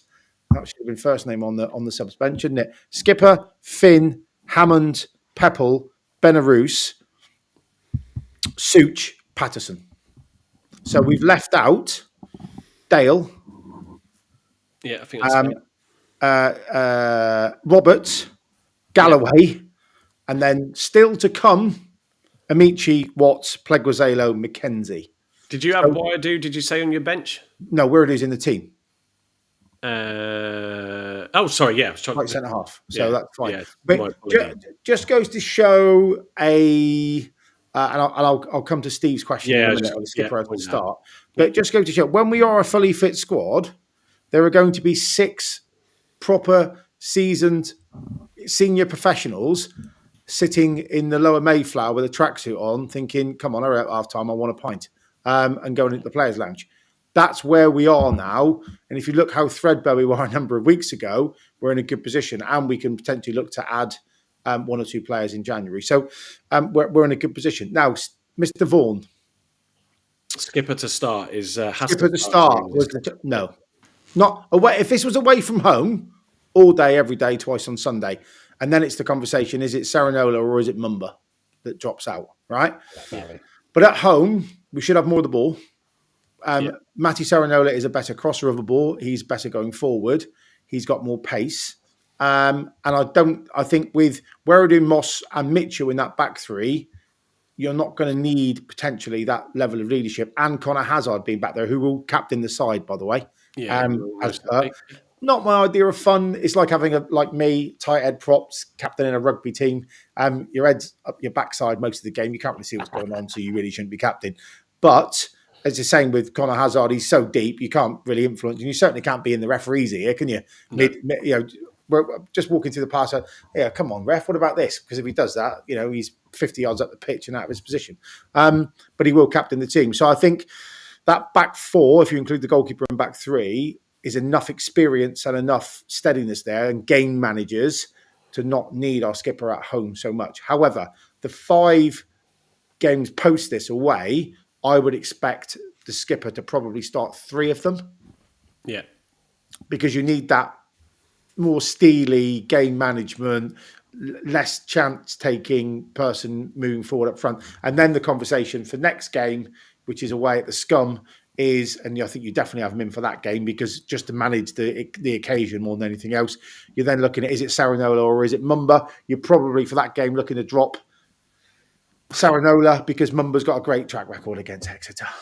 Yeah, that's a good point. Andy, it's hard to argue too much for that change. I sort of get Steve's point because we've lacked leadership at times on the pitch, but at some stage, the squad is evolving now rapidly. Edwards will know how, that silly red card has cost him potentially, some, match time as a result because players are starting to work together well. Naturally, I suppose if you're going to change anything in there, you might not. Tell me that, but you might drop Mumba. But yeah, anything you would do differently there? No, I think that's spot on, actually, Gav. Talking about that experience and that voice at the back, Mitch has got that. Alex Mitchell's got that. Yeah. He's solid, sound, and he's good at sort of geeing players up. So I don't find any issue there at all. Yeah, I wouldn't change it. I really wouldn't change it. That's spot on, Gav, for change. I think the thing for me is Matthias Ross at the heart of that defence is the best communicator in the club, right? He is what the dearly departed, who scored a goal for his country earlier in the week, is what we had before in Powson. Powson was a phenomenal communicator at the heart of the defence. Matthias Ross, although he hasn't got the sort of thump the chest and come on, let's go, he's a very, very, very good communicator, as is Mitchell. Werradu was a captain of his own club. So, and with Hazard there, we've got 4 leaders.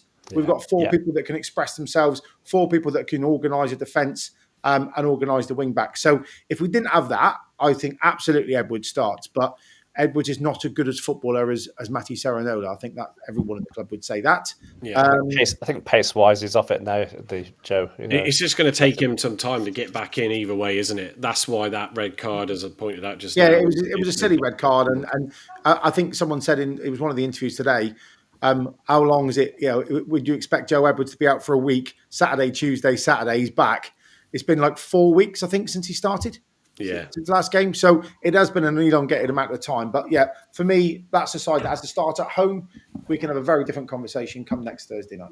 Yeah. So I alluded to it just now. I went for a 1-0 win, but the more I sort of think about it, I'm like, this will either be a very frantic game where there's lots of back and forward in terms of attacks from both sides, and it might just be one goal that takes it, or it's going to be a number of goals in this game. So I think sort of having some proper time to digest it and listen to thoughts and review some of that, I'm actually quite excited for Saturday. And what I think is going to be really telling is I think this is a game that's really going to show where we are at And we're saying end of October, but I think with what we've just looked at there, what is available if you park the injuries, there's some good options there. The lineup, although don't change if it ain't broke. The subs bench gave Gavin a headache there, and obviously in the comments, Stephen Cooper. Before I forget, as well, evening, Steve. Good to see you come in. He's agreeing completely with Gavin on that. He would have Edwards on instead of Dale, but I think this is where I think we'll see a lot about, or learn a lot about, what this squad can really do on Saturday. So touch wood. What would you go score wise, Andy? I'd go 2-1 to Argyle. Okay, Gavin. I think we'll keep a clean sheet. If we get an early one, I think we'll get a second. So I'm going to go 2-0 Argyle. Yeah, fair enough. We touched upon it just now, but this is what the run of games looks like. So obviously Wimbledon Saturday, and then it's away, and then it's back home to Bradford. But that maybe not.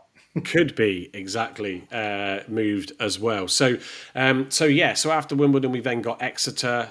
So let's be up for that. Just as a reminder, I was saying earlier, for those that have joined us late, I'm not going to the game, but I'll be watching it on Sky at home, and I may just also live stream and do it as a little bit of a watch along. So if you want to join in and talk about it, if you're watching it in the comments, or just leave me on my own, that's fine. But yeah, we'll do that maybe next week, and then we've got Mansfield, which is that the rearranged game? That's the rearranged game. Yeah. Rearranged. So squeezing that in on the Tuesday. Thank you, Gavin. And then followed by Wickham away, Huddersfield, and then Rovers. So yeah. So I mean, I know what is nice there, and I didn't even thought about it till now, to seeing it on paper. Yeah. We've got a nice advantage there over Mansfield, because we're playing on the Thursday. I'm assuming Mansfield are playing on the Saturday. So they've got a 2-day break before they play again, and we've got a 4. Yeah, and every day really matters, doesn't it? When you got that. We got to travel, so that's one day off. But so going back to the Joe Edwards conversation from Steve, if you look at it, he'll probably start in the FA Cup game away. Definitely, I would play him against Exeter because of the occasion, and he'll manage that occasion better than anybody, because he's played in more scum derbies than probably anyone in the squad, I would imagine. He would have done, definitely. And then I would probably play him in the Bristol Rovers EFL Trophy game. So of those 5 away, you play him in the Exeter game and the 2 cup games, and then leave Saranola to play in the others, would be my guess. But I think he has to start purely just for his experience and game management in Exeter, because that's going to be hostile up there, and young heads I'm thinking Ibrahim more than anyone else, might just start to get away with themselves a little bit, and they're going to need him on the pitch to just calm people down. Yeah, it's caught up. It's one of those games where you can get caught up in the motion of it. Absolutely. I think the other side to this, I was just studying the table quickly while you were talking there, Gav, is when you look at those teams and you look at our away record, that has improved, and touch wood, that continues. You would have dreaded this away run last season. Yep. And actually, do you know what? That could be quite defining. It could be season defining. When you go back and look at the Argyle TV pre-game, TC says exactly that. This next block of games will be season defining for us. Yeah. If we can win 3-4 out of 5, I'm desperate for us to keep going in both cups. I know we're already through in the Virtu, so that's kind of a given. I think we'll beat Bristol Rovers anyway. They're having an appalling time. I'd even let Freddie Asaka play against us. It won't be a problem. He might be their best player, but at the moment they're having a stinker. But we've got to progress in the FA Cup, because this squad needs, the wider squad needs game time, and we don't have we don't have many games other than these other cup games to bring them in and get them form and give the manager a headache. So we need those extra games. But if we can win 3 out of those 5 away, maybe pick up 10 points from those 5 league games, we're really at it, aren't we? Yeah, I think. I mean, Andy, I think it's a great opportunity. There's less pressure. If tomorrow, if Saturday's a bit of a difficult one again at home, then there's that less pressure with being away that we sort of seems to help the squad at times. So yeah, I mean, it's a really strong opportunity, isn't it? Yeah, I mean, starting at Exeter is the one, isn't it? That's the one we all want to win, and Yeah. rightly so. Joe Edwards has got to be in for that because he has played in. I don't think Connor has even played in. Conor has never played He's never in a played Scum in. derby. He hasn't, has he? Wow. So probably only Joe Edwards of the Mumba. lot. Mumba, yeah, he's Mumba's scored the against only the other, Force. I think. So there's only two. I think there's only two players in the Pleggy squad at would the have moment. was Pleggy around when we in the pro. Yeah, he was. So Pleggy, if he was available, would have played. But Yeah. the squad that's available, Steve will correct us if I'm wrong in about half a second. Stato, but I think it's only Mumba and Edwards that have got any Scum derby experience. So I mean, you've got to have Joe Edwards in there for that, and then you take it further into the other games in the Huddersfield game as well. So he's gonna. I think he should start for the Huddersfield game because they lost tonight against Bolton.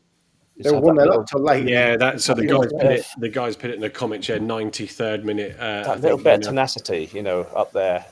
They're not going to like that. In Shuey we trust. In Shuey we trust.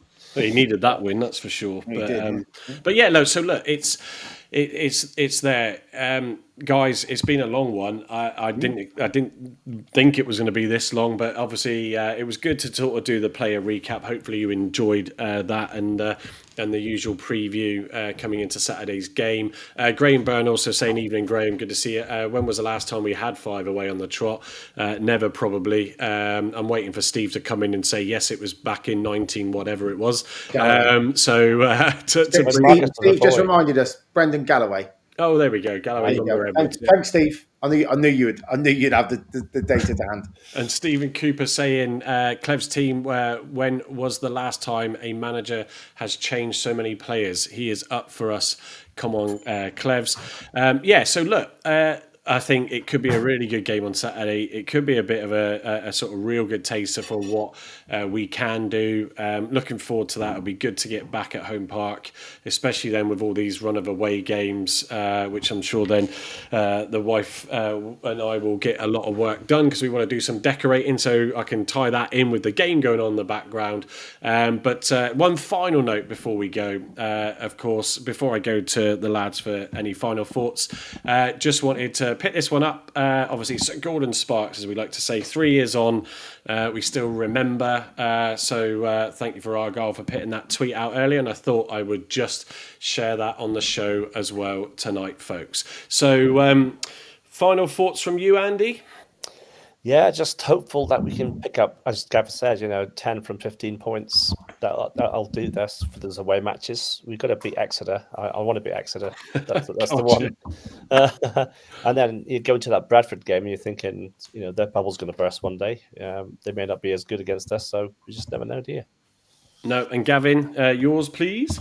Go for it on Saturday. Don't leave anything behind. Lorne McCabe said it in his pre-Argyle interview. They did it on the barbecue actually in one of the cafes. If you got this, if we win on Saturday, it gives us great confidence going into the Scum game. You win those 2 games, you're really then foot to the floor, and you've got real momentum. And we could fly up this league really quickly. At the end of this little block, we could find ourselves 8th, 9th, 10th, right? And then go, we're just knocking on the door. Then Christmas comes, and that's madness. And a lot of our players are coming back. And then we can really push on. So these next 4 or 5 games are vital. Don't you dare go out and do a Peterborough or do a Wigan on Saturday and be all, go out, just go for it. Because Home Park will back them, the Green Army will back them, and we should then win convincingly. Yeah, and depending on results, because obviously Exeter had that win. I think that was a last-minute winner, wasn't it? Or was that the game before? But they are 3 points ahead of us. So it would be very interesting we go into the game on the same points, because then there will be kudos to someone who wins that. But let's see what happens. From just myself, it's been good to get back and get into the shows again. So I'm feeling it though, because it's been a long week and it's been a long show. But thank you to everybody that has stuck with us. Obviously, of course, we're back on Saturday at 8:30. So let's see if we come back and any of our thoughts marry up with what has happened in that game. Please like, share, do all the subscribing for those of you that are watching us on YouTube if you haven't already, and do the bell thing so you always get reminded of when we go live. It all helps. And of course, yes, the merchandise is still there. I'm gonna, of course, every show, Gavin, I'm gonna mention it. But go to the block9.co.uk and you'll see everything there. Plus, you can also get quick access to the previous shows on there because you've got nothing better to do, clearly, than listen to our podcast. But thank you to everybody who's joined us in the chats, and we shall see you on Saturday. But enjoy the rest of your evening, the rest of your week.